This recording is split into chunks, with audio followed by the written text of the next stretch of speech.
मी आता खूप दिवसांनी व्लॉग करायला लागले.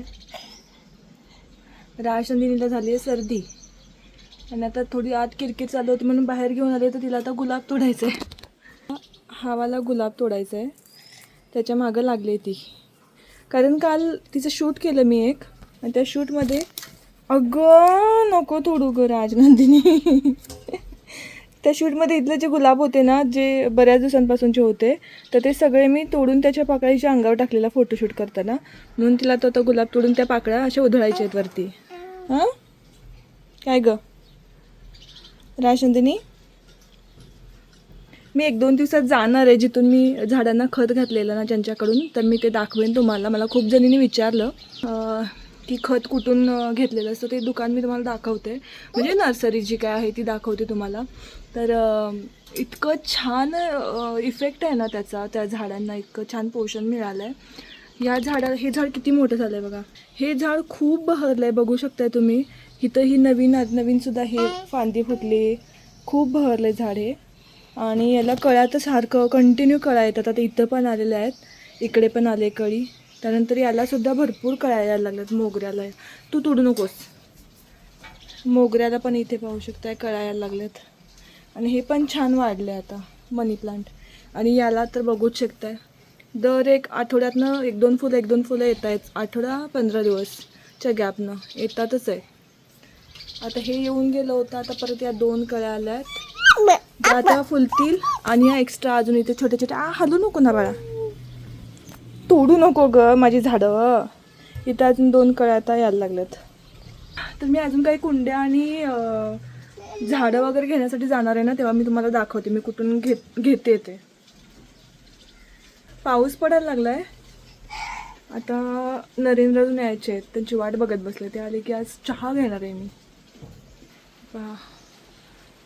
हे पण मला क्लीन करायचं आहे. फक्त याला एक स्पेशल वेळ काढायला लागणार आहे, कारण आता हे जे ह्याच्यावरती असं काळं काळं बसले ना, हे पुसायला वगैरे वेळ लागेल जरा. हे सगळं क्लीन करून घ्यायचं आहे. आणि मेन हा दोरा अजून काढलेला नाही आहे. मला सांगा, हा कट केला तर चालतो का? म्हणजे आता वर्ष झाले वास्तुशांतीला, असं कट करून टाकलं तर चालतं का? नाही तर मला सगळं पूर्ण घराचं वरती जाऊन गुंडाळलेला काढावं लागेल. आता इथे फोटोज वगैरे काढायला खूप छान येते. गवत आहे ना समोरचं, अजून भरपूर वाढतं. असं जवळजवळ आपल्या उंची एवढं वाढतं, 5-6 फुटाच्या वरती वाढतं. आणि मग तिथे फोटोज वगैरे काढायला मस्त येतात. आता ते थोडंसं अजून वाढलं ना की कोणतरी येतात, त्यांनी काढून घेऊन जातात त्यांच्या जनावरांसाठी. आधी माझं रुटीन होतं की मी झोपण्याच्या आधी 5 मिनटं टूथब्रश किंवा मग फेस क्लीन करायचे. बट सध्या असं होते की राजनंदिनीला झोपवायला गेले की मग मलाही कंटाळा येतो, मग तशीच कधी कधी झोपून जाते. म्हणून सध्या असं माझं चालू आहे की जेव्हा वेळ मिळतो ना, जेवण झाल्यानंतर पटकन मी हे करून घेते. डेली क्लिन्झिंगसाठी व्हिटॅमिन सी इन्फ्युज्ड असलेला हा स्किनाचा फेस वॉश मी यूज करते. त्वचेवरील धूळ, एक्सेस ऑइल, इम्प्युरिटीज रिमूव्ह करायला हेल्प करतं. त्याचसोबत नैसर्गिक ओलावा जो स्किनचा आहे तो टिकवून ठेवायला हेल्प करतो. त्यातील अँटीऑक्सिडंट सपोर्टमुळे डल स्किन ब्राईट होऊन नॅचरल रॅडियन्स बूस्ट होतो. नियमित वापराने पिगमेंटेशन आणि अनइवन स्किन टोन कमी होण्यास मदत होते. ऑल स्किन टाईपसाठी सुटेबल आहे, इन्क्लुडिंग सेन्सिटिव्ह स्किन. आणि याचा जो रिफ्रेशिंग लॅदर आहे तो स्किनला स्मूथ आणि क्लीन फील करून देतो. आणि आफ्टर फेस वॉश तुम्ही जे काही स्किनचे प्रोडक्ट्स यूज करतात ना, तर ते स्किनमध्ये छान ॲब्सॉर्ब होण्यासाठी, स्किन रेडी करायला हेल्प करतं. फक्त इतकंच नाही तर मी ही क्रीमसुद्धा यूज करते. ओसिविया ही one of the best cream आहे जी मी आत्तापर्यंत यूज केले स्किन ब्राईटनिंगसाठी. आयरोस्टॅट 09 आणि अल्फा अर्ब्युटिन असे क्लिनिकली टेस्टेड इन्ग्रेडियंट्स आहेत या क्रीममध्ये, जे डार्क स्पॉट, ब्लेमिशेस, जुने ॲक्ने मार्क्स असे स्किन रिलेटेड जे अनॉइंग प्रॉब्लेम्स असतात ते कमी करण्यासाठी हेल्प करतं. स्किनवरती ना 7 दिवसातच व्हिजिबल डिफरन्स दिसायला लागतो. आणि हे दोन्ही प्रोडक्ट्स ना डर्मोटॉलॉजिकली फॉर्म्युलेटेड आहेत. या प्रोडक्ट्सचा माझ्या बहिणीला खूप फायदा झाला होता, त्यामुळे तिने मला सजेस्ट केले होते आणि मला सुद्धा डिफरन्स चांगला जाणवलाय. आता याचे डिटेल्स तुम्हाला डिस्क्रिप्शन बॉक्समध्ये मिळतील आणि कमेंट सेक्शनमध्ये सुद्धा मिळतील, सो नक्कीच चेक करा. स्किन केअर तर झालेलं आहे. चला तर मग आता साड्या पाहूयात. तर आता श्रावण, नागपंचमी, गणेश चतुर्थी असे आता सण इथून पुढे तर कंटिन्यू असणारच आहेत. आणि त्याच्या आधी डीप क्लीन घर करायचं होतं, म्हणून एक एक पार्ट क्लीन करायचं चालू होतं घराचं माझं, कारण एकदम तर सगळं शक्य नाही होतं. आज मला इथे आता म्हणजे ही जी खोली आहे ना दुसरी, तिकडे आमची बेडरूम आहे आणि ही एक्स्ट्राची जी रूम आहे ना, तर इथे मी थोडं क्लिनिंग करायला घेतलं होतं. हे कपाट वगैरे आवरायचं होतं मला, ते व्यवस्थित आवरून घेतलं कालच्या 1-2 दिवसामध्ये. आता खाली मी तुम्हाला दाखवू नाही शकत, पसारा आहे. म्हणजे जे जे नको असलेलं साहित्य मी असंच खाली फेकून दिलंय. आता ते सगळं कलेक्ट करून एक साईडला म्हणजे आता ती ठेवायचं. तर ते काय काय करायचं त्याचं नंतरची गोष्ट. अजून हे हे इग्नोर करा प्लीज, कारण हे थोडंसं मला अरेंज करायचं, व्यवस्थित क्लीन पण करायचं आहे. नरेंद्रने किती वेळाही सांगितलं की इथे पाण्याचा तांब्या ठेवू नका, तरीसुद्धा कधी जर इकडच्या खोलीत वगैरे झोपणार असतील काय असेल तर मग ते इथेच असतो तांब्या पाण्याचा, त्यांचा इथेच ठेवतात. मग येस, आता इकडचं एक माझं छोटं सेक्शन आहे ज्वेलरीचं. जे ज्वेलरी किंवा बाकीच्या काही अशा एक्स्ट्राच्या गोष्टी असतात त्या मी ठेवते. तर त्याच या कपाटामध्ये म्हणजे 6 कप्पी आहे प्लास्टिकचं, ते सुद्धा क्लीन करायचं आहे आज मला. बरंच काम आहे आज मला. हे जे 2 कपाट आहेत ना, तर मला वाटतं आता झाले असतील 4-5 वर्ष वगैरे कदाचित झालेत. पण आता असं झालं आहे की मी जेव्हा घर चेंज केलं त्यावेळेस माझा हा हेतू होता की मला असं स्पेस पाहिजे घरामध्ये, थोडंसं निवांत, असं गच्च नको आहे जसं त्या घरामध्ये होतं. तिकडे खूप स्पेस कमी पडत होता, म्हणून मी विचार केला की मोठं घर घेऊयात. पण इथेही तेच झालंय, खूप खूप सामान्य. माझं असं नेचर आहे की तुम्हाला माहिती आहे, जेव्हा आपण शून्यातनं सुरुवात करतो तेव्हा प्रत्येक गोष्टीची खूप जास्त किंमत असते आपल्याला. मग मी ते साठवून साठवून ठेवत असते, कधीतरी उपयोग होईल, कधीतरी उपयोग होईल म्हणून असं सगळं साठवून ठेवलं. पण आता मला एक पटलंय, जेवढं घर असं सुटसुटीत असेल तेवढी मनाला शांतता लाभते आणि तेवढं आपल्याला पॉझिटिव्हिटी फील होते. म्हणून मी आता ठरवलंय की जेवढ्या नकोशा गोष्टी असतील त्या सगळ्या घरातल्या काढायच्या. म्हणून माझं चालू आहे आता. हे कपाट जे आहे ते आणि ते कपाटसुद्धा दोन्ही मी सेल करणार आहे काही दिवसांनी. आता लगेच नाही, 1-2-3 महिन्यांनी, कारण आता माझं बजेट पण नाही आहे की लगेच मी दुसरं कपाट घ्यावं. आणि हा जो बेड आहे माझा जुना, विचार करते हा पण सेल करून टाकूयात, हे तिन्हीसुद्धा. आणि इथे फक्त एक छोटासा राजनंदिनीच्या म्हणजे एक सिंगल जो बेड असतो तो, आणि राजनंदिनीसाठी फक्त एक कपाट एवढंच करून घ्यायचं. आणि बाकी स्पेस रिकामा ठेवूयात, तिच्यासाठी सुद्धा खेळायला बरं पडेल. हॉलमध्ये पण आमचं थोडंसं भरगचच आहे, तिकडच्या खोलीत पण बेड असा मोठा करून घेतला आहे मी निवांत झोपण्यासाठी म्हणून. आणि इथे सुद्धा असं सगळंच कंजेस्टेड नको वाटायला म्हणून मी विचार करते. पण या गोष्टी 1-3 महिन्यानंतरच्या होणार आहेत, आता लगेच नाही. तोपर्यंत तात्पुरतं आता चालवायचं आहे असंच. आणि तसं हे कपाट खूप आवडीचं आहे माझ्या, पण एकतर या कपाटाने खूप जागा खाल्ली आहे आणि थोडंसं जुनं झालं आहे. आणि काय झालं की आम्ही कपाटाच्या वरती बॅग्स ठेवल्यात, आमच्या ज्या ट्रॅव्हल बॅग्स आहेत त्या, आणि त्याच्यात पण माझे कपडे वगैरे असं काही ना काही आहे. आणि त्याच्या वजनाच्या म्हणजे त्या वजनाने हे दार थोडे खराब झालेत. म्हणजे आम्ही जेव्हा त्यांना बोलवून दाखवलं जे काम करतात त्यांना, तर ते म्हणाले की त्या वजनामुळे खाली दाब पडले आणि त्यामुळे दरवाजा जो आपण पुढे मागे करतो ना, तर खालच्या त्या पट्ट्या खराब झाल्या. मग आता जास्त दिवस ठेवण्यात पण काय अर्थ नाही आहे त्याचा. आणि पुन्हा चेंज करा दुरुस्त करत बसलं ना की त्याचा खर्च एक्स्ट्रा होत जातो. त्यामुळे मी विचार करते की हे देऊन टाकावं. आणि मला आता खरंच ही सुटसुटीत हवी, एक तरी रूम हवी जी अगदीच सुटसुटीत असेल. त्यामुळे या रूममध्ये फक्त एक छोटासा राजनंदिनी इन फ्युचरचं ते मी एक छोटासा, म्हणजे कोण आलं वगैरे तर त्यांना झोपण्यासाठी मी छोटासा बेड, ज्याच्यामध्ये अंथरुण वगैरे व्यवस्थित राहील, आणि एक राजनंदिनीसाठी कपाट, बस इतकंच ठेवणार आहे मी. बाकी तिला खेळायला मस्त सगळं रिकामी ठेवेल. आज तुम्हाला माझ्या साड्या दाखवते. बऱ्याचदा असं होतं की हा दाखवूयात होतं आहे, पण ते राहून जातं. आता असं काही मी खूप छान लावलेत असं नाही, आणि माझ्याकडे खूप भारी भारी साड्या आहेत असंही नाही आहे. ज्या जेवढ्या आहेत तेवढ्या दाखवते तुम्हाला. हे थोड्या साड्या आहेत, थोड्या त्या साईडला म्हणजे या बाजूला आहेत. आणि या ज्या काही म्हणजे माझ्याकडे हँगर संपलेले, त्यामुळे आम्ही अशा कवरमध्ये ठेवल्यात. कवरमध्ये सुद्धा ठेवल्या की ते छान राहिलेत, इतके दिवस मी ठेवलं त्याच्यामध्ये. तरीसुद्धा माझ्या साड्या नेसणं जास्त होत नाही, कारण ब्लाऊजच येत नाही आहेत मला.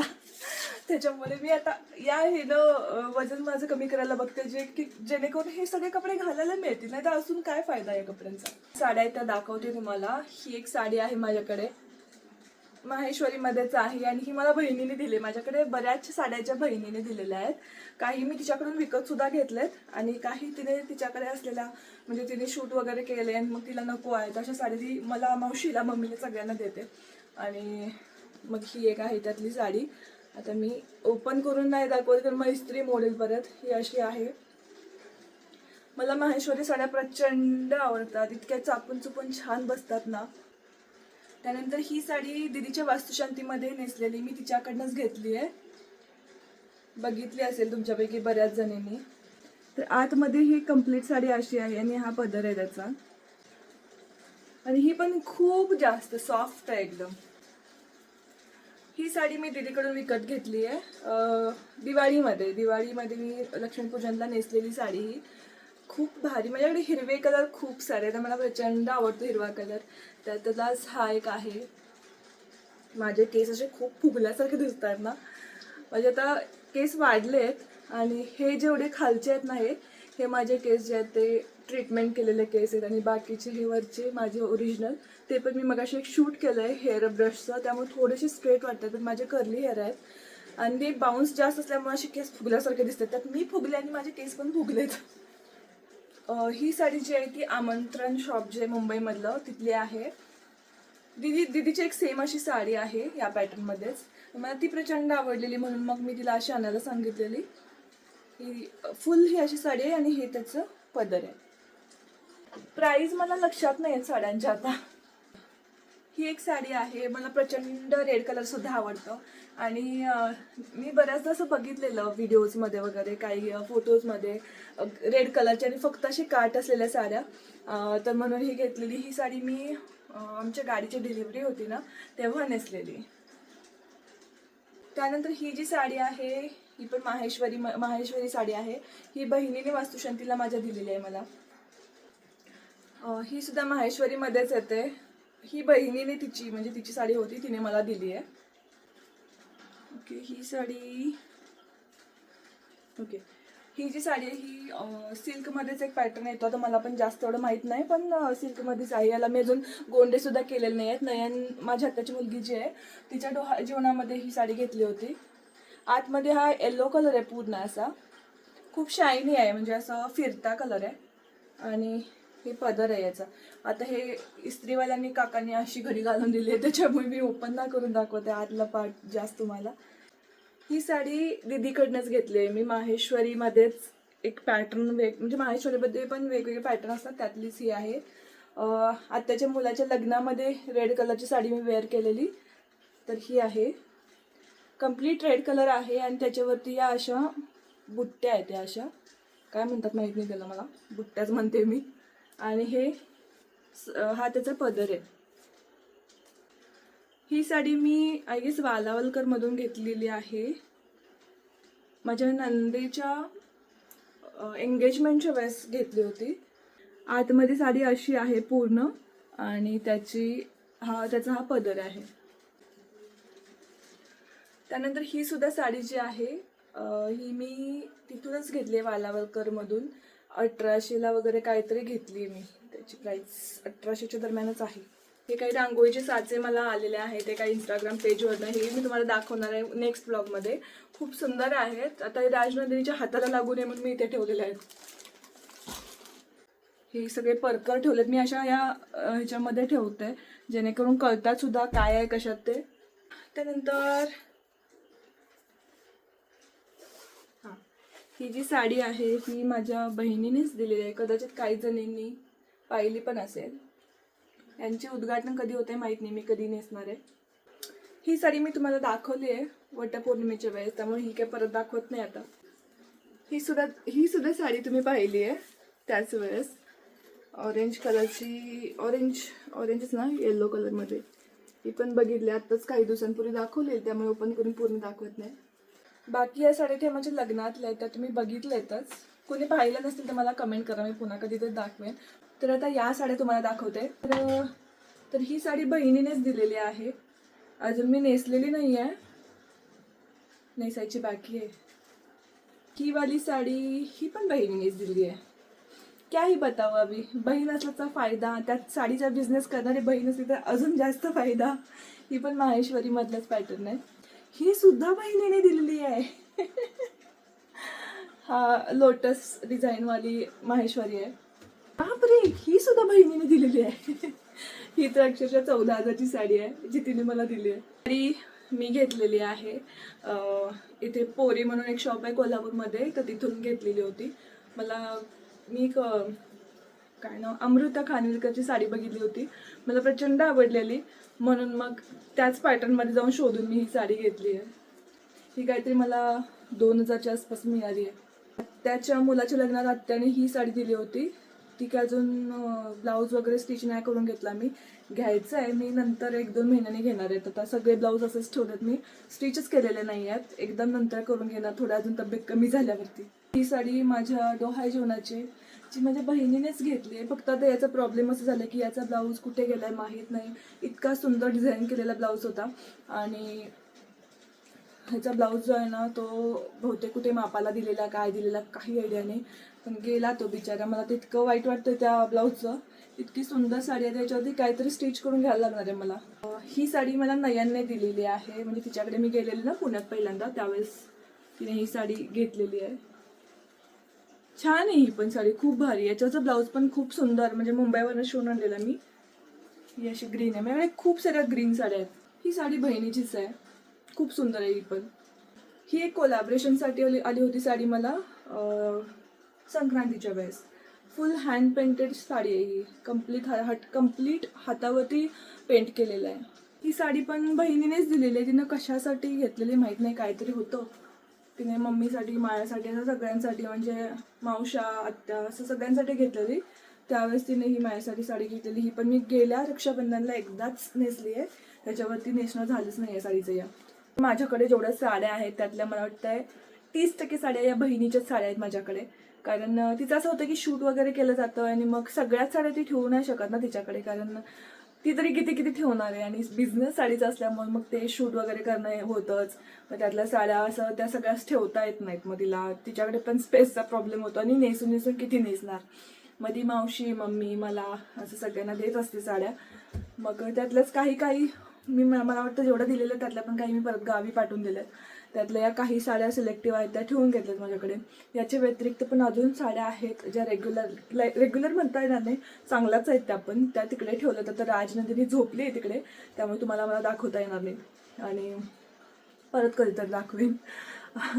तर येस, ह्या अशा काही सिलेक्टिव्ह साड्या आहेत माझ्याकडे. असं खूप काही मला ना साड्यांमध्ये जास्त पैसे खर्च करून नाही वाटत. असं ते यार खूप महागाच्या साड्या घेतल्या की ते एकदाच दोनदाच नेसून होतं आणि मग परत ती नेसायची आपल्याला इच्छा होत नाही. त्यामुळे असं जास्त इन्व्हेस्ट करून नाही वाटत मला. काही लोकांना आवडतात महागाच्या साड्या घालायला वगैरे, किंवा त्या क्वालिटीच्या साड्या घालायला. मलाही आवडतात, तसं नाही. क्वालिटीच्या साड्यांना एकदम छान बनारसी हे ते खूप महागातल्या आवडतात. पण मला असं वाटतं की जेव्हा माझ्याकडे तेवढा पैसा असेल, आता माझ्या बहिणीचंच उदाहरण देते, तिच्याकडे आहे, तिचं इन्कम तेवढं आहे किंवा ती तेवढं काम करते, तिच्याकडे तेवढा पैसा आहे म्हणून ती घेते, तिच्यासाठी ती घेते चांगल्या महागातल्या वगैरे साड्या असतात क्वालिटीच्या. तर त्याच्यामुळे मलाही माझं असं आहे की जेव्हा मला वाटेल माझ्याकडे खूप सारा पैसा आहे आणि आता मी बाबा माझ्या बाकीच्या गरजा हे झाल्या आहेत आणि घ्यावी, तर तेव्हा मी घेऊ शकते. पण मला आता सध्या असं वाटतं की खूप जास्त महागाच्या साड्या मला नाही घ्यायच्या. कारण तीही मला असं होतं की यार एकदा दोनदा घालणार, परत नाही घालता येणार ती साडी. परत रिपीटेडली आपल्याला घालायला आवडतच नाहीत आजकाल कपडे. माहिती आहे तुमचंही तसंच असेल. त्यामुळे मी शक्यतो जेवढं स्वस्तात बसतंय तेवढं बघत असते. आता यातला माझं सध्या असं झालं की मी गेले, मला वाटतंय बिझनेस सुरू केल्यापासून बहिणीनं तिच्याकडनं साड्या घेते. क्वचित एक 3-4 साड्या असतील त्या मी इथे शॉपमध्ये घेतल्यात, बाकी सगळ्या साड्या मी तिच्याकडनं घेतलेल्या आहेत. तर आता इतक्या साऱ्या साड्या आहेत पण त्याचे ब्लाऊज काही मला येत नाही, त्यामुळे मी वजन कमी करते लवकरच. काही जण मला टॉन्ट वगैरे मारत असतात आणि किती वाढलंय वजन किंवा काहीतरी वाईट गोष्ट बोलत असतात. पण वजन काही एका दिवसात कमी होण्याची गोष्ट नाही आहे. त्यामुळे हळूहळू होतंय कमी. कदाचित आता पहिल्यापेक्षा मला आता बऱ्याच जणांनी म्हणलंच होतं की आधीपेक्षा तू बारीक दिसतेस. तर यस, आणि थोडे दिवस 1-2 महिने तरी लागतील मला कम्प्लीट कमी होण्यासाठी, जेवढं मला हवं आहे तेवढं. आणि मेन म्हणजे हे कपडे येण्यासाठी, कपड्यांचं मेन आहे, बाकी काही नाही. कपड्यांचं मेन आहे, कपडे आले पाहिजेत आधी. आणि माझ्याकडे ना काही आता शिल्लक आहेत साडी कवर्स. मी आता आधी ना म्हणजे कवर्समध्येच ठेवायचे ना, त्याच्यामुळे भरपूर सारे मागवलेले, त्यातले शिल्लक राहिले. त्या एवढ्या आता शिल्लक आहे, त्या आता पुढे कधीतरी उपयोगी पडतीलच मला.